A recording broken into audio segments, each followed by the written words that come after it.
ပျောက်ဆုံးသွားခဲ့ပြီဗျာဒီကခုဆို၄သိန်းပဲကျန်တော့ Hive ရဲ့ GG ရဲ့ MSI ရဲ့ Phoenix ရဲ့ဒီ၄သိန်းဘယ်လိုမျိုးဆက်ပြီးတော့အကောင့်တော့တို့လှုပ်ရှားမှုတွေထပ်ပြီးပြန်ပြီးဖန်တီးကြအောင်လဲဆိုတော့ကျွန်တော်ကြည့်ရမှာဗျာဟုတ်ပါတယ်တကယ်ကိုကျွန်တော်တို့ Hive Diamond တယောက်ပဲကျန်မယ်တစ်ဖက်က MSI 4ယောက် Phoenix ကလည်း4ယောက်နဲ့ GG တွက်ကလည်းကျွန်တော်တို့4ယောက်လုံးကျန်နေသေးတယ်ဆိုလက်ရှိမှာကျွန်တော်တို့ kill ပိုင်းဆိုင်ရာအရာလက်စွာဆုံးက MSI ဖြစ်နေခဲ့ပြီးနောက်မှလည်း GG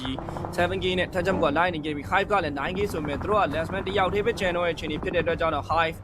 ဆိုရှေ့ကျန်တဲ့လက်ကျန်ဘက်တွေကိုသူတို့တော်ရုံနဲ့ပေါဝင်ပတ်သက်မှာမဟုတ်ဘူးတော့အပိုင်းဆိုတဲ့အချိန်ကြီးမျိုးမှသာထပြီးပြင်မဲ့နေထားရရှိနေခဲ့ပြီးဘက်မှာလည်း Misfit ရဲ့ယာထားတဲ့ဂုံးကြီးကတော်တော်ကောင်းတာဗျာကြည့်အောင်ဘုံဆောင်လေး cover လေးကောင်းကောင်းကြီးရတယ်နောက်ကလည်းဝင်နိုင်မဲ့တင်းရလည်းမရှိဘူးဆိုတော့ပြန်လည်ကျွန်တော်တို့ဘေးချင်းကက်ရက်တွေပြစ်ခတ်မှုတွေပဲရှိလောက်မဲ့နေထားမှာရှိနေခဲ့ပြီးကျွန်တော်တို့ချင်းချင်းဆိုတော့ဒီဘက်ဘေးဘက်မှာ Hive player Raymond Honey ရဲ့ point ကိုတိတယ်ဗျာဆိုတော့ Honey ရဲ့ point ကိုတွေးနေခဲ့တဲ့တစ်ချက်ကျွန်တော်တို့ကားနောက်လေးမရှိမှန်းလည်းတိနေတဲ့နေထားမှာတောက်လျှောက်ကိုကျွန်တော်တို့အလွတ်မပေးဘူးစိတ်ကြကြီးထိုင်ဆောင်နေခဲ့တဲ့ဂျားတဲ့နောက်ထပ်တစ်စုံ stage 7 ဆိုတဲ့ကျွန်တော်တို့ဇုံအပြောင်းလဲတစ်ခုအနေနဲ့ရော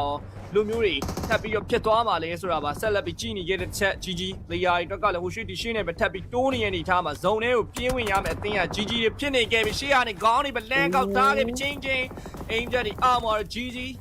player အနေနဲ့ one man တော့စပြီးတော့ down သွားပြီးဇုံတကယ်ကိုအသာစီးရနေတဲ့အသင်းက MSI တွေဖြစ်နေခဲ့ပြီး Phoenix နဲ့ Dice အနေနဲ့ကလည်းကျွန်တော် FV ရဲ့ pick up ပေးနေမှုတွေမထပ်ပြီးတော့ Simple Vein ရှိနေတဲ့ point မှာထပ်မှတ်ပြီး FV တခါရဲပဲ Dice ကိုပါဆုံးသက်ပေးထားခဲ့ရင်တော့ 3 man alive ပဲကျန်တော့မယ်ဆိုတော့တေးတာတလောက်ကတော့ကျွန်တော်တို့တကယ်ကိုကျွန်တော်ပြောရမယ်ဆိုရင်ဆိုတော့တစ်ဖက်ကရှိနေခဲ့တဲ့ MSI တွေဆိုတော့တို့အနေနဲ့ chicken dinner ဒီပွဲမှာရသွားပြီး kill point တွေအများကြီးတောက်လျှောက်ကြီးကျွန်တော်ပြေးတော့သွားမှုတော့လားလာတော့များနေခဲ့ပြီလည်းဖြစ်တယ်ဖက်ကနေကျွန်တော် Simple Vein တယောက်အတွက်ကလည်းကျွန်တော် Nangage တို့ရင်တွင်းနေရတဲ့ position တွေ back ကိုပါပြန်လည်ပြီးတိုင်းလည်းပြီး pick up ပေးနေခဲ့ပြီး GG ရဲ့ teammate တွေအနေနဲ့ကလည်း 3 man လောက်ထိတော့ knock ခံထားတဲ့ပုံစံမျိုးတွေရမှာတော့နောက်ဆုံးကျန်နေခဲ့တဲ့2ယောက်တည်းနဲ့ပဲဘယ်လိုမျိုးဆက်ပြီးတော့လုပ်ပြနေအောင်လဲလို့ကြည့်နေ game ကျွန်တော် high player လည်း key တွေပါထားကောက်နေတာပါတဲ့ Raymond ကြီးက so unstoppable by ကျွန်တော် high တင်ကြီးကို throw နေနဲ့ကျွန်တော် 10k ရရှိထားခဲ့ပြီလည်းဖြစ်ပါတယ်ဗျာဟုတ်ပါတယ်ခုပြောနေချိန်တွေမှာပဲတောက်လျှောက်ပဲသူတို့ Hive တွေနဲ့သူတို့တော်ရ position တွေထပ်ပြီးတော့အကောင်းဆုံးပဲသူတို့တွေထပ်ပြီးတော့ဟိုးနေကြနေရတယ်အကုန်လုံးကတော့ဆက်ပြီးတော့ပဲသူတို့ပို့ပြီးနေရာလေးကောင်းနေကြတော့မဒီဘက်ကနေမှချင်းချင်းနေနေသူတို့ရဲ့ဒီဘက်နားလေးတွေတော့ white ကနေပဲတောက်လျှောက်ကိုဖြတ်မောင်းသွားနေကြတဲ့ဘက်တွေအကုန်လုံးကိုလိုက်ပြီးတော့ပဲတောက်လျှောက်ကိုပဲ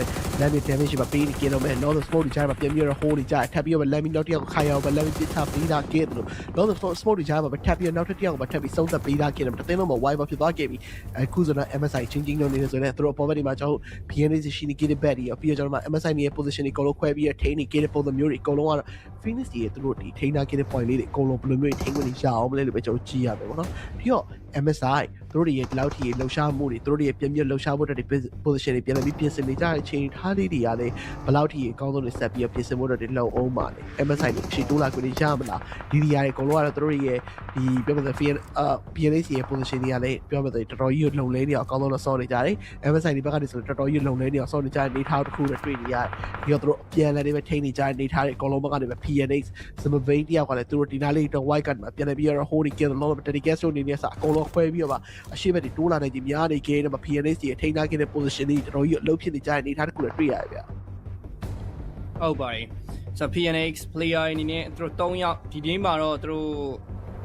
့ပုံမှန်ပေါ့နော်ကျွန်တော်တို့ PMNC ရောဆော့ခဲ့တဲ့ play style တိုင်းကိုပြန်ပြီးတွေ့ရမယ်လို့တော့ထင်တယ်ဘာလို့လဲဆိုတော့ဒီတပွဲမှာနော်နောက်ဆုံးထိ survive ဖြစ်အောင်စမ်းဆောင်ပြနိုင်နေခဲ့ပြီးလက်ကျန်3 versus 4ဆိုတဲ့ battle တစ်ခုတက်ကောဘယ်လိုမျိုးဆက်ပြီးပြင်ဆင်မလဲဆိုတာဒီနောက်က Jenny နှစ်ယောက်ကဇုံထဲမှာမရောက်သေးဘူးဗျဆိုတော့ဒီနှစ်ယောက်ဇုံထဲတိုးဖို့အတွက်ကလည်း position ကတော်တော်လေးကျဉ်းကျပ်နေတာဖြစ်တဲ့အတွက်လောလောဆယ် chicken စားဖို့အတွက်ပေါ့နော်ကျွန်တော်တို့ rating များနေရတော့ကျွန်တော်တို့ MSI နေဖြစ်နေတယ်ဆိုတော့ဖြန်ထားတဲ့ပုံစံရော3-1ဆိုအနေထားမျိုးတွေပါပြန်ပြီးတော့ဖြန်ခွဲထားတဲ့အချိန်ကြီးရမှာကျွန်တော်တို့ Wednesday